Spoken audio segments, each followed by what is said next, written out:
Suprabhatam students. आज हमारा जो अध्याय रहेगा वो रहेगा समास का। समास किसे कहते हैं, कितने प्रकार के होते हैं, उनके नाम और किस प्रकार से पहचाना जाता है, इसके बारे में आज मैं आपको बताऊंगा। तो देखो, हमारे टॉपिक का नाम है समास। ध्यान से देखना। समास समास इसकी परिभाषा होती है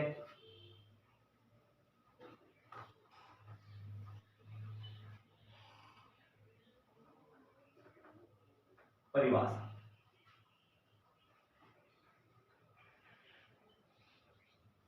समसनम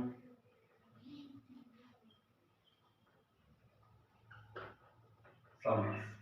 समसनम समास। समसनम का अर्थ होता है, क्या होता है इसका अर्थ? संक्षिप्तीकरण।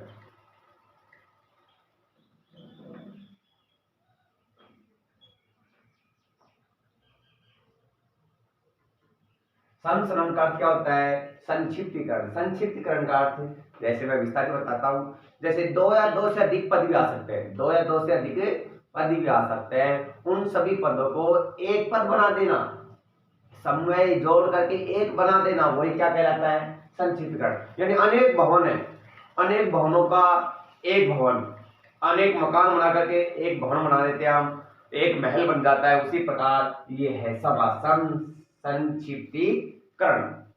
ठीक है।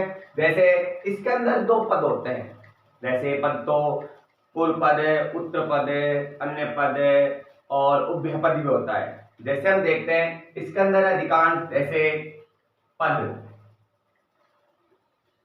एक तो होता है पूर्व पद, क्या होता है? पूर्व पद, और एक होता है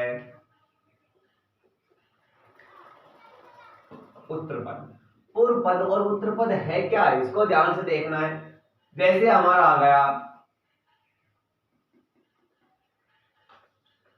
उपनगरम, उपनगरम, ये हमारा है जो तो है पूर्व पद, और ये हमारा क्या है? उत्तर पद। ये क्या है हमारा? पूर्व पद, ये क्या है हमारा? उत्तर पद। यानी अनेक पद आ सकते हैं, बहुवचन में आ सकते हैं, कितनी भी आ सकते हैं, जैसे पूर्व पद और उत्तर पद। ठीक है। तो ये हमारे पद होते हैं, पूर्व पद और उत्तर पद। हम इसको पहला पद भी बोल सकते हैं, इसको बाद वाला पद भी बोल सकते हैं। ठीक है। पूर्व यानी पहला, उत्तर यानी बाद में। ठीक है। तो पूर्व पद और उत्तर पद, इस प्रकार से पद होते हैं अक्षर। अब देखते हैं इसके बारे में आगे। हमने इसकी परिभाषा है समसलम समास की परिभाषा। जैसे समसलम समास हो गया, समास की परिभाषा। इसका अर्थ क्या होता है समसलम का? इसका अर्थ होता है संक्षिप्तीकरण। क्या होता है? संक्षिप्तीकरण होता है। ठीक है। इसकी परिभाषा हम बनाए, हिंदी के अंदर क्या होती है? हिंदी के अंदर परिभाषा देखते हैं हम इसकी।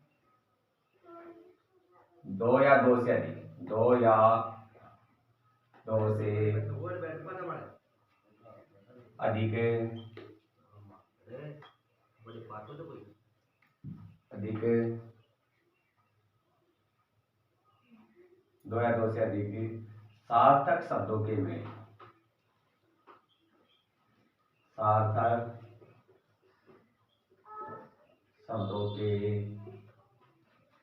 शब्दों के मेल को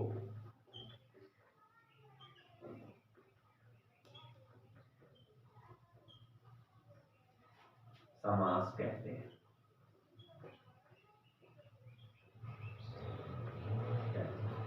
दो या दो से अधिक सार्थक शब्दों के मेल को समास कहते हैं। दो या दो से अधिक अलग अलग है, उनको जब जोड़ते हैं तो सार्थक सार्थक शब्द बनता है। सार्थक शब्द यानी दोनों का, यानी हम जैसे एक कमरा इधर बन गया, एक कमरा इधर, एक कमरा इधर, एक कमरा इधर, एक कमरा इधर, एक कमरा इधर बन गए कमरे। दो या दो से अधिक है। अब तो यहाँ पर हमारा मेन गेट हो गया, तो ये क्या यहां से प्रवेश करते हैं, तो ये क्या हो गया? कंप्लीट सबको मिला के क्या हो गया? हमारा एक भवन हो गया। क्या हो गया? एक हमारा भवन हो गया। यानी दो या दो से अधिक कितने भी शब्द हो जिसको मिलाकर के एक भवन का निर्माण हो गया, उसी प्रकार सार्थक शब्द बन जाता है, उसे हम क्या कहते हैं? समास कहते हैं। क्या कहते हैं उसे? समास। यानी दो या दो से अधिक सार्थक शब्दों के मेल को क्या कहते हैं? हम समास कहते हैं। परीक्षा के अंदर हम समसलम समास को लिख सकते हैं। समसनम समास को लिख सकते हैं। इसकी परिभाषा है दो या दो से अधिक सार्थक शब्दों के मेल को समास कहते हैं। ये हिंदी की परिभाषा, ये संस्कृत परिभाषा है कि संक्षिप्तीकरण इसका अर्थ होता है। संक्षिप्तीकरण क्या होता है? इसका अर्थ है हम समास का दूसरा नाम संक्षिप्तीकरण भी बोल सकते हैं। समास का दूसरा नाम क्या बोल सकते हैं? संक्षिप्तीकरण भी बोल सकते हैं। जैसे हम देखते हैं हमारे समास कितने प्रकार के होते हैं। हमारे समास कितने प्रकार के होते हैं देखिए। वैसे समास हमारे संस्कृत के आधार पर 5 प्रकार के होते हैं। कितने प्रकार के होते हैं? 5 प्रकार के होते हैं। केवल भाव समास, केवल भाव समास ये हमारे वैसे तो कक्षा 6 से 10 तक के सिलेबस में नहीं चलता है, पहले चलता था, अब हटा दिया गया है केवल भाव समास को। जैसे हम तैयारी करते हैं उसके अंदर चलता है केवल भाव समास, ठीक है। वैसे 5 प्रकार हो गए। और वैसे देखा जाए तो मुख्य रूप से हमारे समास 4 प्रकार के होते हैं। कितने प्रकार के होते हैं? 4 प्रकार के होते हैं मुख्य रूप से। जैसे पदों के आधार पर मान लो, या मुख्य रूप से 4 प्रकार के होते हैं, ठीक है। और सामान्य तौर पर देखा जाए तो समास हमारे 6 प्रकार के होते हैं। आज मैं सभी के बारे में बताऊंगा किस प्रकार से 4 प्रकार के हैं और किस प्रकार से 6 प्रकार के हैं। 6 प्रकार के हमारे कक्षा 10 तक चलते हैं, 4 प्रकार के चलते हैं कक्षा 10 तक, क्योंकि किताबों के अंदर मुख्य रूप से बताए गए जो क्या है हमारे 4 प्रकार से। और फिर उनके अंदर जो हमारा तत्पुरुष समास है उसका एक भेद होता है, क्रमधारय, और क्रमधारय का भेद होता है द्विगु समास, उसको अलग अलग बता दिया जाता है, इसलिए वो हमारे 6 प्रकार के समास हो जाते हैं। जैसे हम देखते हैं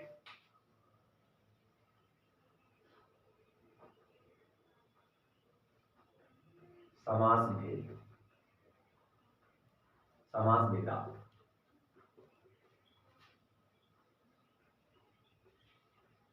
मुख्यतः समास,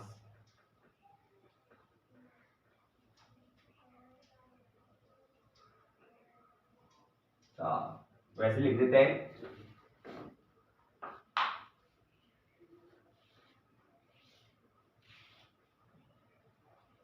चतुर्थ। मुख्यतः समास 4 प्रकार के होते हैं। प्रकार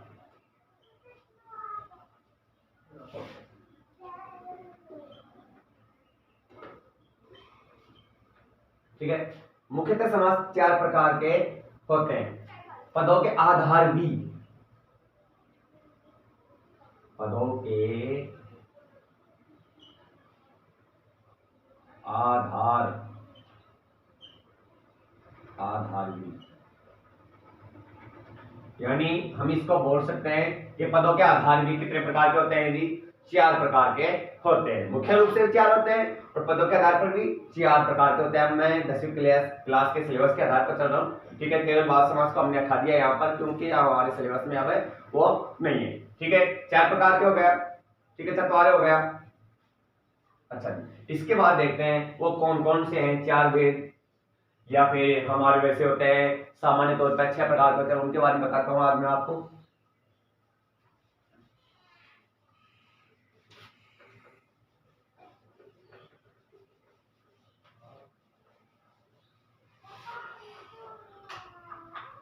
नाम, जैसे देखते हैं हम एक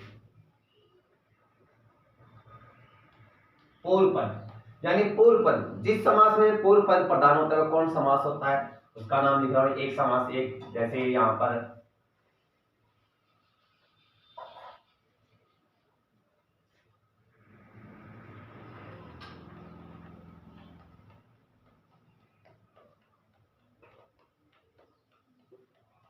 अव्ययी भाव समास, देखो पूर्व पद अव्ययी भाव समास, ध्यान रहे अव्ययी भाव समास के अंदर बच्चे यहां पर गलती कर देते हैं।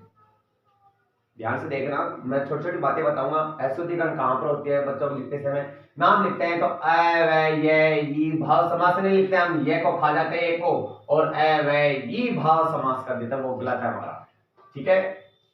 अच्छा, दूसरा हमारा ये पदों के आधार पर भी हो जाएंगे और वैसे भी हमारे मुख्यतः 4 प्रकार होते हैं वो भी हो जाएंगे। पूर्व पद हो गया हमारा, देखते हैं उत्तर पद,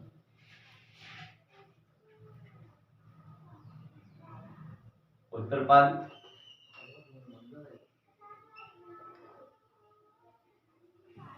तत्पुरुष समास,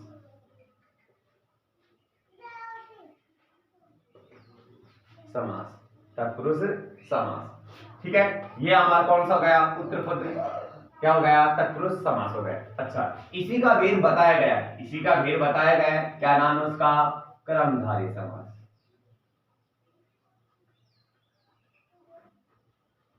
कर्मधारय समास कौन सा है, कर्मधारय समास, इसी का भेद है। अच्छा ठीक है, और इसका भेद कौन सा है, द्विगु समास। कौन सा है, द्विगु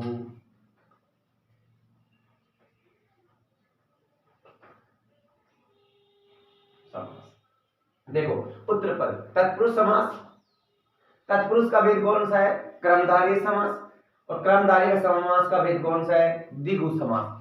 द्विगु समास किसका भेद है, कर्मधारय समास का है, ठीक है, और कर्मधारय किसका भेद है, तत्पुरुष समास का भेद है। ध्यान रहे, ये वह है, इस प्रकार से ऐसे दे बैठ के इसकी यहाँ पर वह मानते हैं, ठीक है ना, ये वह है, देम ये ऐसे मत कर देना, इस प्रकार से गलत हो जाएगा, नहीं तो हमारे आधे नंबर मिलते हैं नाम बताने के भी, ठीक है। द्विगु समास हो गया। अच्छा जी, अब देखते हैं हमारा तीसरा, पूर्व पद हो गया, उत्तर पद हो गया, अब कौन सा आता है हमारा, उभय पद। या लिख दो आप, उभय दोनों पद लिख दो, या फिर अन्य पद लिख दो, कोई सा लिख सकते हो।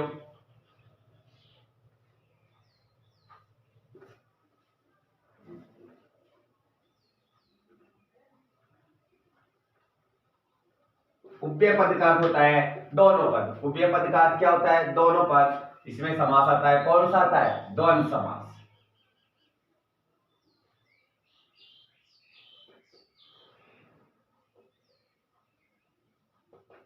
द्वंद्व समास कौन सा आता है, द्वंद्व समास आता है। अब चौथे नंबर का आ गया हमारा, कौन सा आ गया, बहुव्रीहि समास। ठीक है, बहुव्रीहि समास बच रहा है, वैसे देखते हैं कौन सा पद है उसमें, अन्य पद।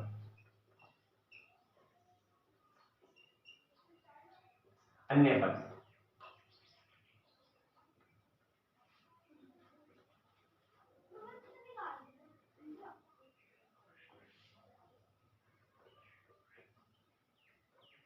बहुव्रीहि समास। देखो एक मिनट, पूर्व पद, उत्तर पद, उभय पद, अन्य पद, चार पद हो गए। पदों के आधार पर भी कितने प्रकार के समास हो गए, चार प्रकार के हो गए। वैसे मुख्य भी कितने प्रकार हो गए समास, चार प्रकार हो गए मुख्य रूप से, ठीक है। अव्ययभाव समास, तत्पुरुष समास, द्वंद्व समास, बहुव्रीहि समास। अच्छा जी, अब देखिए ध्यान से देखना, यहाँ पर हमारे चार तो हो गए, यहाँ पर दो आ गए, इनको भी जैसे तत्पुरुष समास का ये भेद है, कर्मधारय, कर्मधारय का समास है द्विगु। वैसे चार हो गए, दो इनको बता दिया गया, पांच और छठा। ऐसे सामान्य रूप से समास कितने प्रकार के हो गए, छह प्रकार के हो गए। कर्मधारय एक द्विगु समास को मिला करके हो गए। जैसे कर्मधारय समास के अंदर क्या होता है, समानाधिकरण तत्पुरुष कर्मधारय समास, समानाधिकरण तत्पुरुष कर्मधारय समास। द्विगु समास में क्या होता है, संख्या पूर्व द्विगु समास, संख्या पूर्व, जिसके पहले पद में संख्या जाती है, इसमें पद कोई प्रधान नहीं होता है, संख्या आती है, उसमें क्या होती है, संख्या पद। यानी वैसे तो पूर्व पद प्रधान मान लो, परंतु वैसे नहीं, इसमें उत्तर पद, इसमें पूर्व पद उस प्रकार से नहीं, इसकी परिभाषा बनती है संख्या पूर्व द्विगु समास। जैसे पूर्व पद है अव्ययभाव समास की, पूर्व पद प्रधानो अव्ययभाव समास, तत्पुरुष की उत्तर पद प्रधानो तत्पुरुष समास, द्वंद्व समास में उभय पद प्रधानो द्वंद्व समास, बहुव्रीहि में अन्य पद प्रधानो बहुव्रीहि समास। ठीक है, तो ये हो गए मुख्यतः समास कितने प्रकार के हो गए हमारे, चार प्रकार से हो गए। पदों के आधार पर हमारे समास कितने प्रकार के हो गए, चार प्रकार के हो गए। ठीक है, तत्पुरुष समास का कर्मधारय, कर्मधारय का भेद द्विगु समास। वैसे नीचे लिख सकते हैं हम, नोट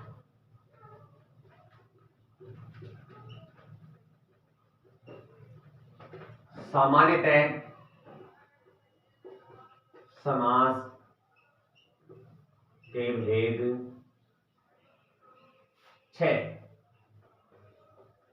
सामान्यतः समास के भेद छह प्रकार के होते हैं, छह प्रकार के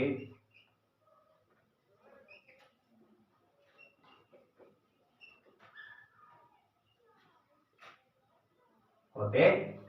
ठीक है, यानी सामान्यतः समास के भेद छह प्रकार के होते हैं। तो आप चार भी बता सकते हो, छह प्रकार के बता सकते हो। इस प्रकार से हमारा गलत नहीं माना जाएगा, नाम लिखा है तो अगर चार प्रकार के बताओ तो इस प्रकार से लिखना होगा, कर्मधारय द्विगु समास इस प्रकार से। अगर आप छह प्रकार के बताओ तो डायरेक्ट लिख सकते हो। अव्ययभाव समास, तत्पुरुष समास, कर्मधारय, द्विगु, द्वंद्व, बहुब्री समास। इसको आप उनका इनका जो क्रम है उल्टा सुल्टा कर सकते हो। पहले बहुब्री, द्वंद्व, तत्पुरुष, अव्ययभाव समास, क्रम संख्या चेंज करने से गलत नहीं माना जाएगा। हमारे समास के नाम याद होना जरूरी है, विशेषकर शुद्धिकरण के आधार पर भी हम नाम लिखना जरूरी है। बहुब्री समास, द्वंद्व समास, तत्पुरुष समास, अव्ययभाव समास, ठीक है। शुद्धिकरण के आधार पर भी हमें नाम याद होने चाहिए, ठीक है। तो ये हमारा क्या हो गया, समास का जो टॉपिक था सामान्य परिचय वो कंप्लीट हुआ। ये हमारा जो आने वाला अध्याय रहेगा इसके अंदर अव्ययभाव समास, तत्पुरुष, इसके बारे में आपको समझाऊंगा, इनके उदाहरण, इनकी परिभाषा, इनके बारे में आपको बताऊंगा। समास का समझ गए थे क्या था, समास को किस नाम से जाना जाता है, दूसरा नाम क्या है इसका, संक्षिप्तीकरण। क्या होता है इसका, संक्षिप्तीकरण। समास का दूसरा नाम क्या है, संक्षिप्तीकरण। परिभाषा क्या थी, समसनम समास, दो या दो से अधिक सार्थक शब्दों के मेल को क्या कहते हैं, हमें समास कहते हैं, ठीक है। जरूर याद करें इसको, ओके।